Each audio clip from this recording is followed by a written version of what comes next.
ये टीवी वाले भाई पिक्चर चालू करो बे। भाई साहब, बीजेपी के महान ज्ञाता और सनातनियों का महान ज्ञाता आज सुधांशु त्रिवेदी फिर लपेटे में आते हैं और बुरी तरह फंसते हैं। उसी दूसरी तरफ कांग्रेस प्रवक्ता आलोक शर्मा ने इनकी पूरी पोल खोल कर रख देते हैं। बाकी अंजना ओम कश्यप खुद इनकी धुलाई करती हैं और मुंह बनाकर भरी डिबेट में शर्म के मारे देखते ही रह जाते हैं। बाकी इनकी धुलाई और सुताई आप लोग खुद पूरा देखें। चलो भाई, देखो अब मैं क्या करता हूँ। यही भारतीय जनता पार्टी की विशेषता है। मैंने आपके कई कार्यक्रमों में पूछा कि 10 साल बाद भाजपा का अध्यक्ष कौन होगा, कोई नहीं बता सकता। जब विकसित भारत का स्वप्न साकार होगा 2047 में भाजपा का अध्यक्ष कौन होगा, कोई नहीं बता सकता। पर बाकी पार्टियों में तय है अध्यक्ष अथवा पार्टी का वास्तविक नेतृत्व यदि पार्टी रही तो एक ही परिवार के हाथ में होगा। मजा आया। और आज जो जेनजी है वो इस आधार पर आगे बढ़ती है कि जिसने अपने दम पे अचीव किया। अगर आज जेनजी का आदर्श देखना है तो OIO कंपनी है। रितेश अग्रवाल ने 17 साल की उम्र में शुरू किया था और 30 साल की उम्र तक अपने आप सेल्फ बिल्ड फर्स्ट बिलियनर बन के तैयार हो गए। अगर जेनजी को देखना है तो गुकेश डोमराजू को देखिए, 18 साल की उम्र में वर्ल्ड चेस चैंपियन। अगर जेनजी को देखना है तो हमारी इस समय भारत की सबसे युवा MLA मैथिली ठाकुर 25 साल की, और वो भारतीय संस्कृति को बदनाम नहीं कर रही है, लोक संगीत के द्वारा भारतीय संस्कृति के उत्थान में सहयोग दे रही है। और अगर इसके बाद भी देखना है तो 19 साल के उस देवव्रत महेश रेके को देखिए जिन्होंने शुक्ल यजुर्वेद। तू समझा? हाँ। नहीं, तू समझा नहीं। वेद का दंड क्रम पारायण करके 2000 श्लोकों को 2 लाख कॉम्बिनेशंस में बगैर किसी त्रुटि के यह करके दिखाया है। यह दर्शाता है कि भारत की जेनजी की मेधा किधर जा रही है। और फिर भी जो लोग चाहते हैं, जो लोग ये चाहते हैं ना कि बवाल कर दे आके सड़क पे, उनके अरमानों पे बिजली गिर जाती जब वो देखते हैं अंग्रेजी नवा वर्ष ही सही इतनी भारी मात्रा में करोड़ों लोग मंदिरों में जाते हैं और उसमें सबसे ज्यादा संख्या में युवा जाता हुआ दिखाई पड़ता वाह, क्या मुस्कुराहट है, जैसे मुंह में लिया हो आज ही है। तो मुझे लगता है जो लोग ये सोचते हैं उनके कलेजे के ऊपर बहुत जोर पड़ता होगा, क्योंकि आज जेनजी क्या देख रहा है। आज भारत डिजिटल इंडिया में नंबर 1 का देश है। 49% डिजिटल ट्रांजैक्शंस को कंट्रीब्यूट कर रहा है। खड़गे जी किसके परिवार से हैं? खड़गे जी हाई कमान नहीं, वो अपने मुंह से बोल चुके हैं कि उनके प्रदेश में नेतृत्व CM के बारे में पूछा गया तो कहते हाई कमान तय करेगी। मतलब कमान किसी और के हाथ में है, वो सिर्फ उनका चेहरा और निशान है। जैसे PM कोई और था, सुपर PM कोई और है, अध्यक्ष कोई और है और हाई कमान कोई और है। ये एक अंतर है। मैं सिर्फ ये कहना चाहता हूं कि भारत की जेनजी ने दिखाया है, जो करोड़ों करोड़ों बच्चे गए मंदिरों में।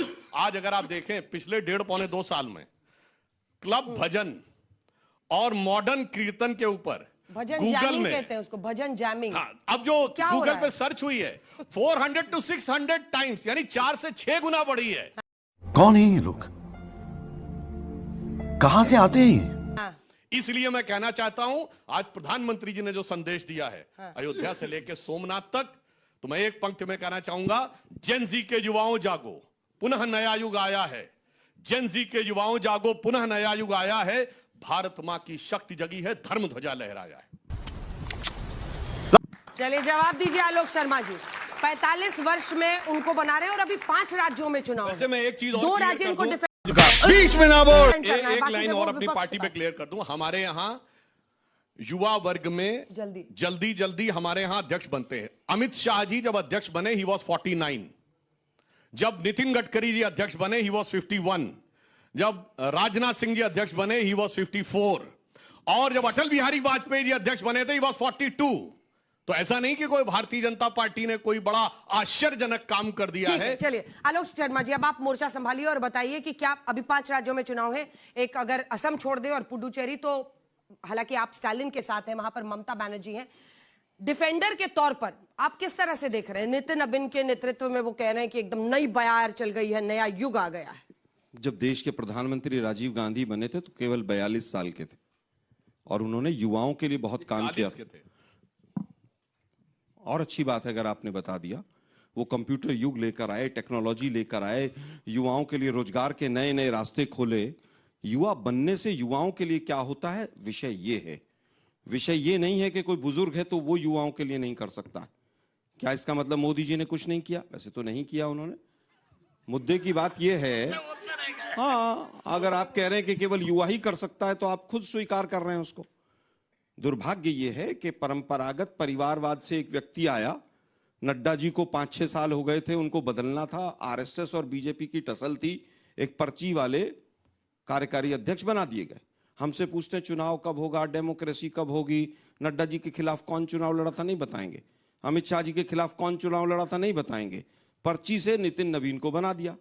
अब कह रहे हैं साहब ये तो बहुत विकसित भारत और पता नहीं क्या क्या, 92 रुपए पर डॉलर हो रहा है, विकसित भारत है। युवाओं की फीस नहीं जा रही है। लगभग 30 लाख लोगों ने 2014 के बाद पासपोर्ट सरेंडर कर दिया, ये विकसित भारत है। गोंडा में वहां पर हॉस्पिटल में चूहे कूद रहे थे अभी 4 दिन पहले, आपने सबने सोशल मीडिया पर देखा होगा। 200 पहली यूनिवर्सिटी में एक भी हिंदुस्तान की यूनिवर्सिटी नहीं है।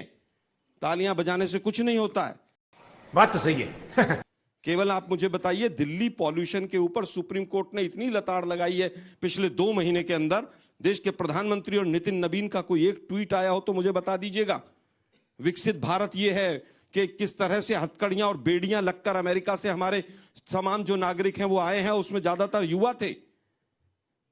विकसित भारत यह है कि 2 दर्जन से ज्यादा लोग सीवर का पानी पी के इंदौर में मर गए। नितिन नवीन खामोश थे, किसी ने सज्जन को क्या तकलीफ है भाई? नितिन नवीन के कोई स्टेटमेंट सुना? आज सवाल यह है कि आपको एकजुट होकर लड़ना होगा ना। अगर नीतियां खराब है तो बदलने के लिए सत्ता में आना होगा ना। बिल्कुल। तो उसके लिए क्या करना होगा? भरोसा जीतना होगा। साथ लड़ने को तैयार नहीं है आप लोग।